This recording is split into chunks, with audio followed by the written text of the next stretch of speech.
এই বউ, এই থ্রি পিসটা নাও, আমি পছন্দ করে কিনে আনছি তোমার জন্য।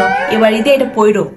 আম্মা, এটা কি থ্রি পিস নিয়ে আসছেন? ঈদের দিন যেহেতু পরবো, একটু ডিজাইন দিকে নিয়ে আসতে পারতেন। এত ডিজাইনেলা থ্রি পিস দিয়ে তুমি কি করবা? তুমি হলে বউ মানুষ, সারাদিন তো করবা সংসারের কাজ। ভাবা এত টাকা থ্রি পিস কেনার দরকার কি? এটাই ঈদে পরো, থাকবো তো বাড়ির ভিতরে, এত দামি ড্রেস পরে কারে দেখাবা? কাউকে দেখানোর জন্য না, ঈদের একটা দিন সবারই মন চায় ভালো একটা ড্রেস পরতে। আর আপনারা তো আমাকে সারা বছর কোনো ভালো কোনো ড্রেস কিনে দেন না। যেগুলো পরে সেগুলো তো আমার বাপের বাড়ির থেকে দেয়। অন্তত ঈদের সময় একটা ভালো ড্রেস কিনে দিতে পারেন। বউ মানুষের তো এত পছন্দ থাকলে হবে না, আমরা যেটা হাতে করে দেবো সেটা নিবা। ভালো লাগলে পরবা, না লাগলে পরার দরকার নাই। বাপ মা যেহেতু এত দেয়, তাহলে পছন্দ মতো দামি দামি ড্রেস বাপের বাড়ির থেকে নিয়ে আসো গিয়ে। বিয়ের পর বাপের বাড়ি থেকে পছন্দ মতো নিয়ে আসা লাগবে কেন? এখন তো সবকিছু দেওয়ার দায়িত্ব আপনাদের।